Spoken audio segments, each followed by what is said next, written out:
a quien siempre he profesado una especial simpatía y admiración.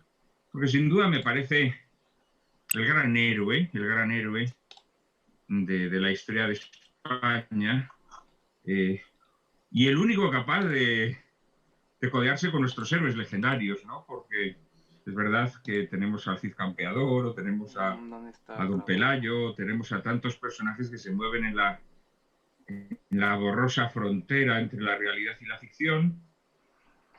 Y en cambio, pues tenemos a Don Juan de Austria, que es, bueno, cuya vida está perfectamente documentada, cuyas hazañas están registradas. Voy a ver qué tal me salió la grabación. Y cuyas vicisitudes personales, pues, es que de hecho mi son grabación que hice de mi conferencia salió medianamente muy mal. conocidas, puesto que fue una porque no se tomó la persona imagen. que casi me atrevería a decir que desde su infancia estuvo marcada por esa aureola que distingue a los elegidos. Hay muchos acontecimientos en su vida verdaderamente sorprendentes, empezando por la edad a la que fallece, que es la edad de Cristo, los 33 años. Pero digamos que toda su vida está veteada de episodios que funden, como en la mejor tradición épica, pues el valor y el arrojo con las dotes galantes, que mezclan las adversidades, el hecho de haber sido un bastardo, con la luz de la gloria, el hecho de haber participado en la más alta ocasión que vieron los siglos, y toda esta mezcla de elementos que confluyen en su figura, en su vida, lo convierten en un personaje extraordinariamente atractivo.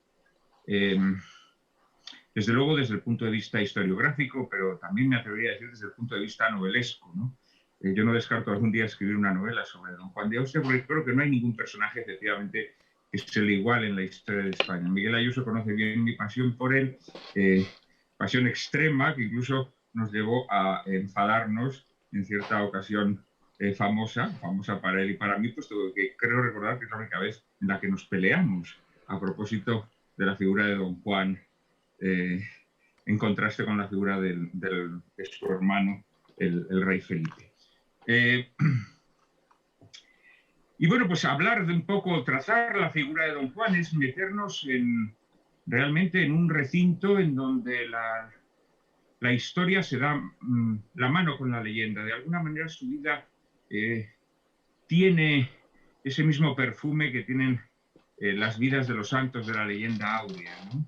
En donde, más allá de que estén basadas en hechos reales, esos hechos son tan pasmosos, presentan tantos aspectos novelescos que caemos rendidos ante su figura.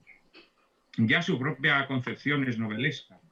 El rey Carlos V, viudo y apesadumbrado, nunca había podido olvidar a su amada Isabel, a la mujer a la que además le fue extremadamente fiel, puesto que si bien es verdad que dejó varios bastardos, todos ellos fueron previos a su matrimonio con la reina Isabel. Y tras la muerte de la reina Isabel, pues el emperador era un hombre, como digo, apesadumbrado por el recuerdo de la mujer amada. Y sin embargo, pues se produce ese acontecimiento de que estando en Ratisbona, alojado al parecer en una casa que pertenecía a la familia Blomberg, que era una familia de curtidores, pues el emperador, rendido, enamorado ante la hija de sus anfitriones, pues engendra a Don Juan. Ni siquiera sabemos la fecha, a ciencia cierta, la fecha del nacimiento de Don Juan. Hay quienes dicen que es en el año 45, hay quienes dicen que es en el año 47, al parecer tiene más probabilidades que sea el 45, y además pues le añade ese componente misterioso de que luego don Juan vaya a morir con 33 años. Tampoco se sabe el día en que nació, aunque a él quiso que se considerara el día de su nacimiento el mismo día en el que había nacido su padre, el 24 de febrero. O sea que, como vemos, don Juan también era un personaje consciente de sí, en este sentido es un personaje muy moderno, siendo un personaje muy tradicional, porque crea en torno a sí mismo una leyenda que incluso se extiende a su propio natalicio, ¿no? Así que si damos por buena esta fecha, del 24 de febrero del 47, pues él muere, como decimos, con 33 años y medio. Y bueno, realmente pues su infancia ha sido narrada por el padre Coloma en un libro maravilloso que les recomiendo a todos, Jeromín, puesto que su nombre de pila efectivamente fue Jerónimo, que era el nombre del que luego fue marido de Bárbara Blomberg, que cuando tiene este encuentro con el emperador estaba soltera, pero inmediatamente después se va a casar. Así que don Juan de Austria, de niño, era conocido como Jeromín, precisamente en alusión en el diminutivo del nombre que había recibido en la pila bautismal. Y enseguida el emperador va a hacer una distinción entre don Juan y el resto de bastardos que había tenido. ¿Por qué? Bueno, pues esto también es misterioso. Y esto confluye en ese ingrediente que decíamos novelesco y en ese designio especial que va a rodear a don Juan. Y el rey se preocupa, en primer lugar, de que don Juan reciba una correcta formación. No se lo encomienda a cualquiera, además, sino que se lo encomienda a un hombre de su más estricta confianza, un hombre que era mayordomo real, don Luis de Quijada, quien va a pasar ante el niño como su auténtico padre, del mismo modo que su esposa, doña Magdalena de Ulloa, va a pasar como su auténtica madre. El niño crece,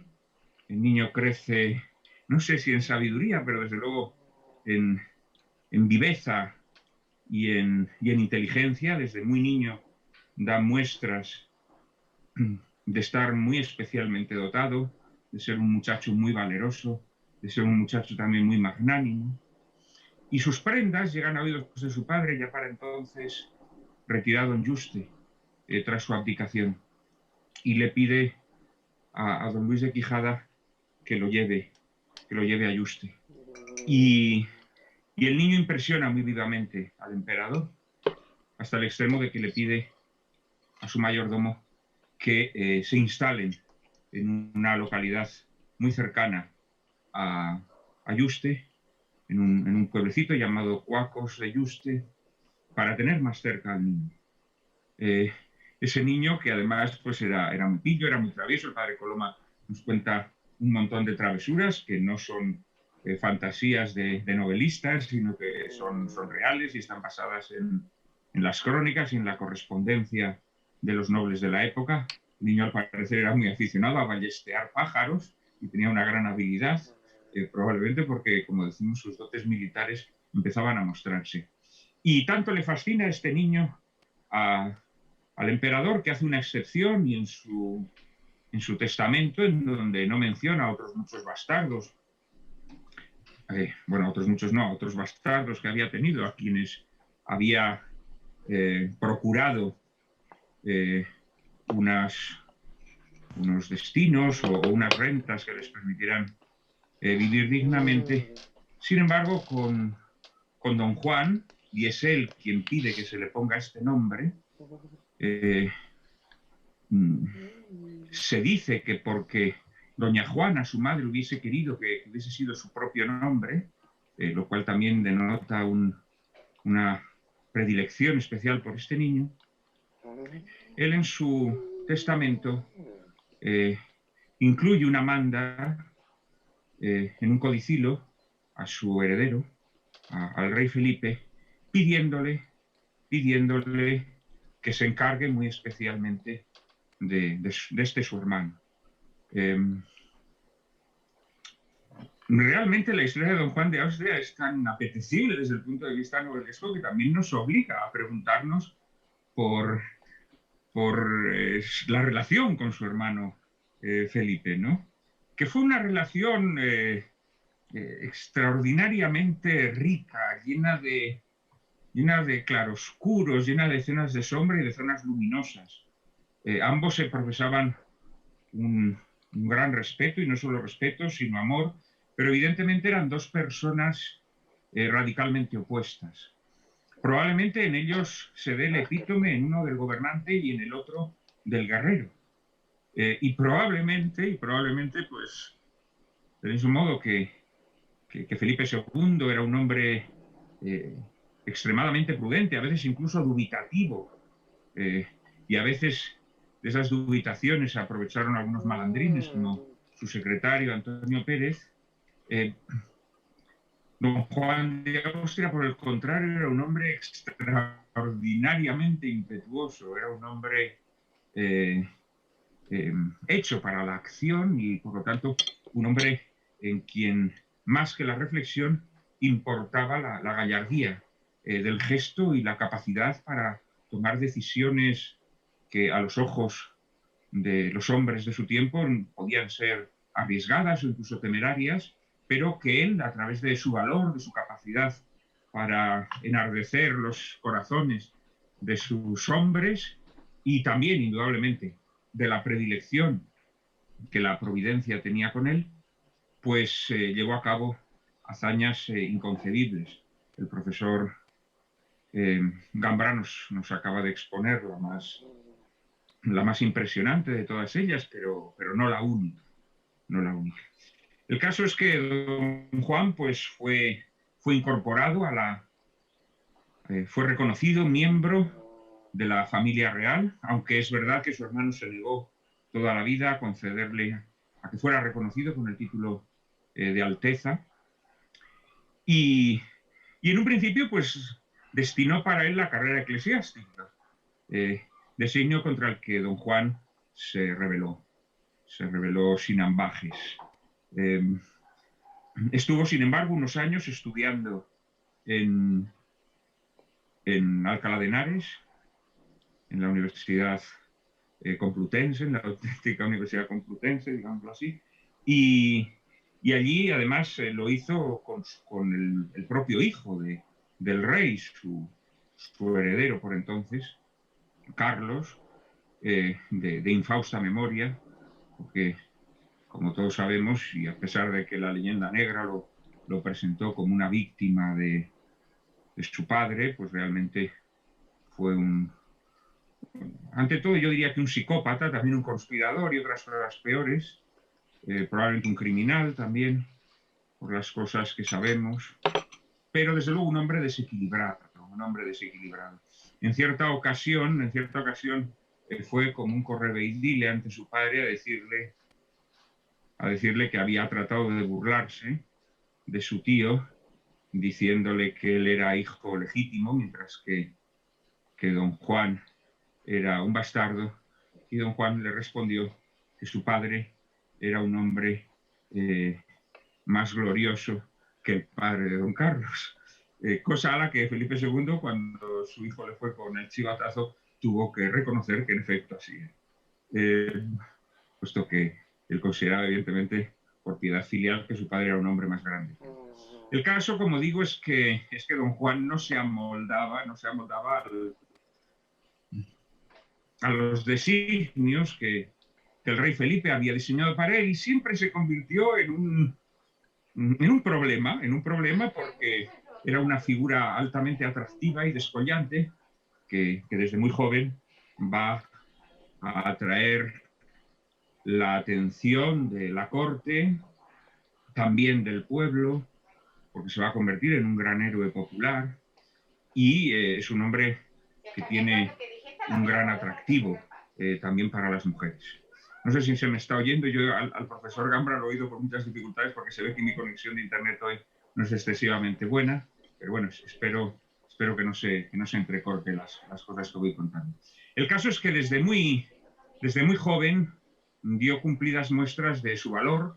En un determinado momento, por ejemplo, quiso alistarse en una armada que se improvisó después de que los turcos hubiesen saqueado el puerto de Malta, creo recordar, y fue su hermano quien le impidió hacerlo, pero llegó un momento en que evidentemente no podía contener estas ansias de gloria que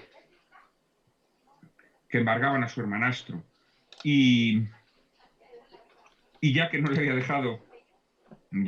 dejado embarcar en esta misión apresurada, pues lo nombra capitán de la flota de Castilla. Lo va además y es quizá la primera de sus hazañas y lo que lo convierte en un predilecto, digamos, del pueblo. Le va a encargar el combate, el sofocar la rebelión de los moriscos en las Alpujarras, que tenía unos visos verdaderamente penosos. La rebelión se había extendido por todas las tierras de Granada, de lo que antaño había sido el reino de Granada, y ante los fracasos de los caudillos militares que en un principio se habían encargado de sofocar esta rebelión, Felipe II nombra a su hermanastro. Y realmente, pues, la victoria es apabullante.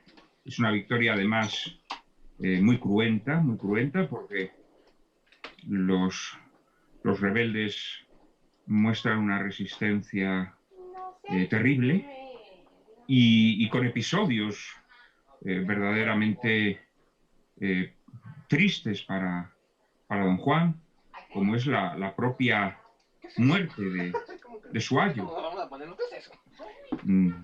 de don Luis de Quijada, que es herido en una de las plazas que don Juan se propone conquistar, y posteriormente muere de estas heridas. El propio don Juan fue herido en uno de los asedios que mantuvo, si no me equivoco, en la fortaleza de Serón.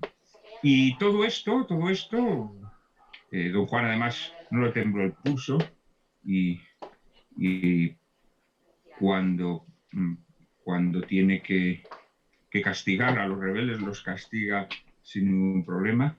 En algunos de los lugares recuperados decreta que todos los varones jóvenes en edad de combatir sean ejecutados, e incluso llega a arrasar alguna de estas localidades.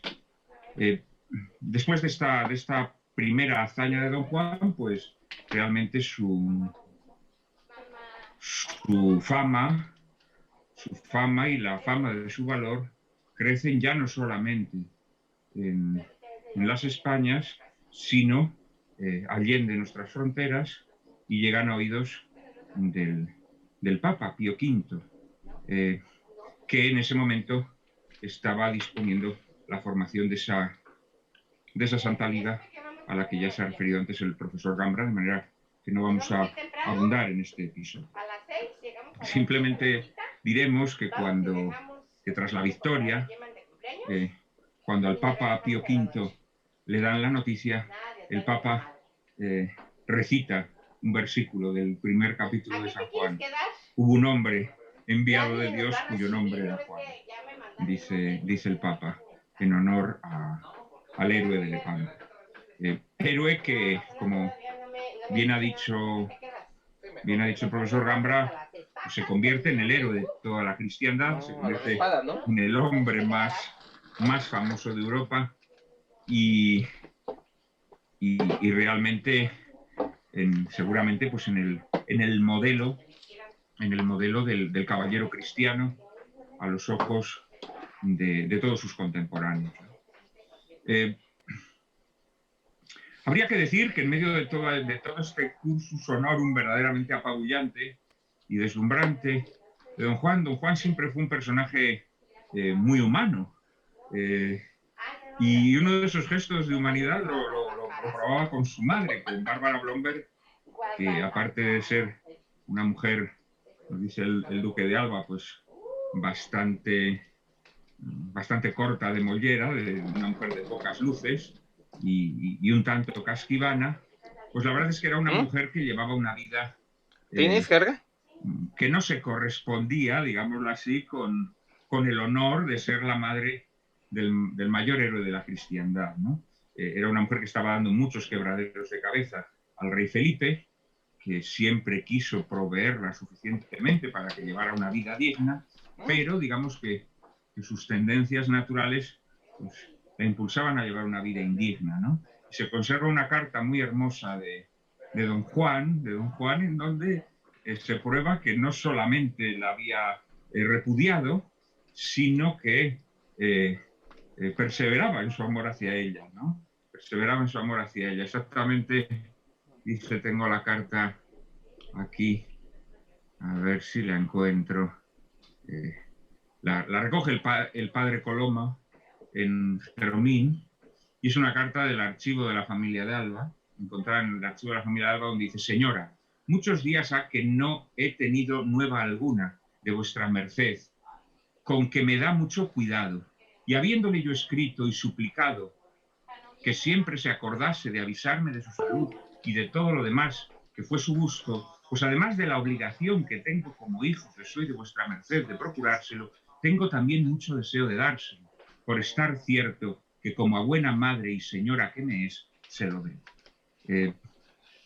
No sabemos si era una buena madre, pero en cualquier caso, el hecho de que don Juan, en la apoteosis de su gloria, siguiera amándola con todos sus defectos, realmente pues es un bello ejemplo de piedad filial. También quería muchísimo, por cierto, a la que fue su aya y casi podríamos decir su madre adoptiva, doña Magdalena de Ulloa. Y quiso mucho a las mujeres a las que enamoró, porque era un hombre que se entregaba también a las lides del amor y tuvo un par de hijas. Una de ellas, luego me referiré quizá al final de mi exposición, doña Ana de Austria, a la que tuvo con una dama de la princesa de Éboli, que se convertiría en cómplice de uno de los mayores complots y a la vez más rocambolescos de la historia de España, que es el del pastelero del Madrigal, que pretendía ser nada más y nada menos que el rey don Sebastián de Portugal. Fallecido en batalla, en la batalla de Aljubarrota, creo que se designa esta batalla, pero cuyo cuerpo nunca apareció. Y este pastelero pues se hizo pasar por el rey de Portugal, dándole grandes quebraderos de cabeza a Felipe II porque le quería disputar el trono de Portugal. Y embarcó, como digo, a la hija de don Juan de Austria, ya cuando Juan había muerto. Supongo que si don Juan hubiese estado vivo, hubiese tratado de reprimir los ímpetus de su hija. El caso es que, volviendo a don Juan, después de Lepanto, pues inevitablemente su estrellato apabullante, pues lo convierte, digámoslo así, en el hombre providencial, ¿no? Y tras la batalla de Lepanto se lanza a la conquista de Túnez, provoca además la huida de Uchalí, de este personaje que se ha referido, uno de los grandes almirantes turcos, personaje al que, por cierto, se refiere Cervantes en el Quijote, reconociéndole también su valor y también sus defectos. Uchalí significaba el tiñoso, porque al parecer padecía tiña, concretamente, ¿no? Y efectivamente, conquista Túnez desde la Goleta, el fuerte famoso, el fuerte en donde también Cervantes combatió, por cierto. en una campaña anterior. Sin embargo, como también dijo el profesor Gambra, Túnez se perderá. Sin embargo, en el ínterin, don Juan le propone a su hermano que lo nombre rey de Túnez, cosa a la que su hermano no accede, a pesar de que el mismísimo Papa, que ya no era Pío V, San Pío V, que acababa de fallecer, sino Gregorio XI, también se suma a esta posibilidad, ¿no?, de que Felipe II nombre a su hermano rey de Túnez. Finalmente, también, como ha explicado el profesor Gambra, Túnez se perderá. Y entonces don Juan de Austria concibe su sueño más quimérico, su sueño más novelesco y tal vez su sueño más hermoso. Y siempre nos quedará la duda de qué hubiese sido la historia de Europa si hubiese podido hacer ese sueño real. Ese sueño era nada más y nada menos que invadir Inglaterra, liberar a la reina María Estuardo, que en esos momentos penaba en prisión, encerrada por la sanguinaria Isabel, casarse con ella e recuperar Inglaterra para la verdadera fe. El proyecto, ciertamente, pues nos puede parecer descabellado, pero seguramente también derrotar a los turcos en Lepanto a priori también lo parecía, ¿no?, después de las derrotas que los turcos habían infligido a las armadas cristianas. Este proyecto desmesurado y apasionantemente luminoso de don Juan se tropezó siempre con la resistencia de su hermano y además se vio entenebrecido por una serie de intrigas que en ese momento se estaban produciendo en la corte del rey Felipe. Intrigas que sobre todo manejaba su maligno secretario Antonio Pérez. Antonio Pérez, de hecho, precisamente para controlar a don Juan, para apartarle de la cabeza esta idea quimérica o desmesurada de la invasión de Inglaterra, va a urdir dos operaciones. Por un lado, destinar a don Juan a Flandes, que en esos momentos era, bueno, en esos y en otros momentos, era la gran desgarradura que tenía el Imperio Español, porque los herejes levantiscos, acaudillados por Guillermo de Orange, pero apoyados también por los enemigos de Felipe II, estaban constantemente provocando revueltas, rebeliones y guerras. Y por otro lado, Antonio Pérez convence al rey Felipe para que nombre secretario de don Juan de Austria a Juan de Escobedo. Juan de Escobedo, al igual que el propio Antonio Pérez, había sido criado a los pechos de don Ruy Gómez de Silva, príncipe de Éboli, el marido de doña Ana de Mendoza, la celebérrima princesa de Éboli, la mujer tuerta, a quien yo convertí en coprotagonista de una de mis novelas. Juan de Escobedo era un hombre de confianza, pues, de Antonio Pérez, era un hombre que había sido formado en la mejor escuela de la diplomacia y de la proximidad al rey. Ruy Gómez podemos decir que fue un valido de Felipe II, si es que este término no es excesivo para un rey que estuvo siempre tan encima de los asuntos de gobierno como Felipe II, pero indudablemente pues era un hombre que tenía la mejor formación y era un hombre que era muy fiel a Antonio Pérez y por lo tanto se suponía también que a Felipe II, aunque en realidad Antonio Pérez, como ya todos sabemos, no era fiel en modo alguno a Felipe II. El caso es que Juan de Escobedo, que iba de secretario de don Juan de Austria para disuadirlo de esta quimera de la invasión de Inglaterra, sucumbe subyugado ante la fascinación del personaje, ante su atractivo personal, ante la grandeza de su espíritu, ante su magnanimidad, y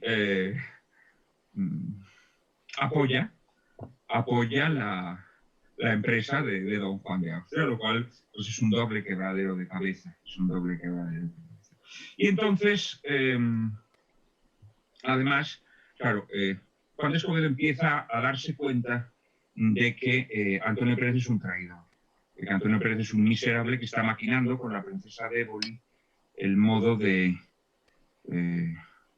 está en conversaciones con los franceses, está con la princesa de Éboli tratando, la princesa de Éboli estaba emparentada con la familia Braganza, tratando, por lo tanto, de suscitar un candidato a la corona de Portugal. Y Juan de Escobedo quiere informar al rey Felipe de que está en manos de un bellaco, de un villano, ¿no? Entonces Antonio Pérez trata de convencer a Felipe II de que Juan de Escobedo es un traidor, de que Juan de Escobedo está calentándole la cabeza a don Juan de Austria.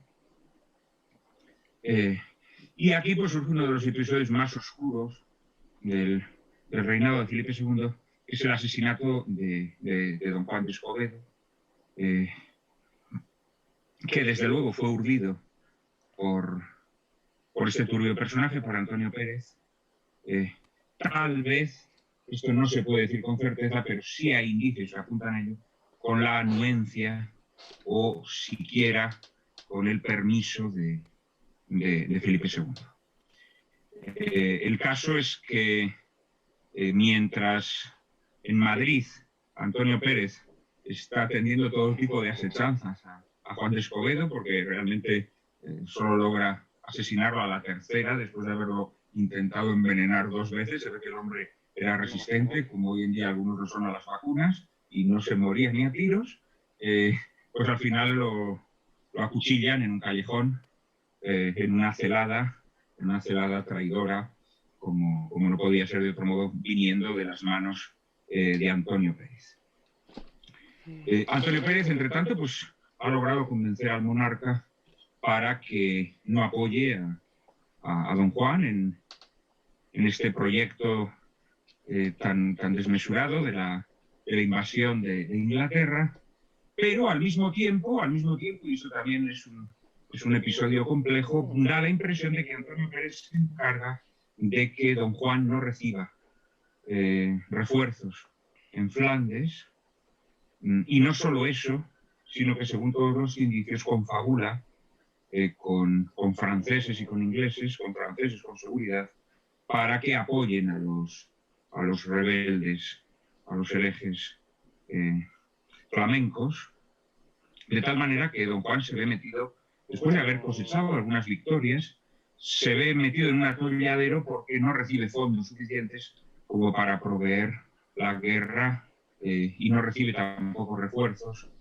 de España como para poder acometer la guerra en las condiciones debidas. Además, enferma, se cree que de unas fiebres tifoideas, aunque muy probablemente estas fiebres se complicaron con una fístula que le provocaron los médicos en un intento de curarle unas almorranas.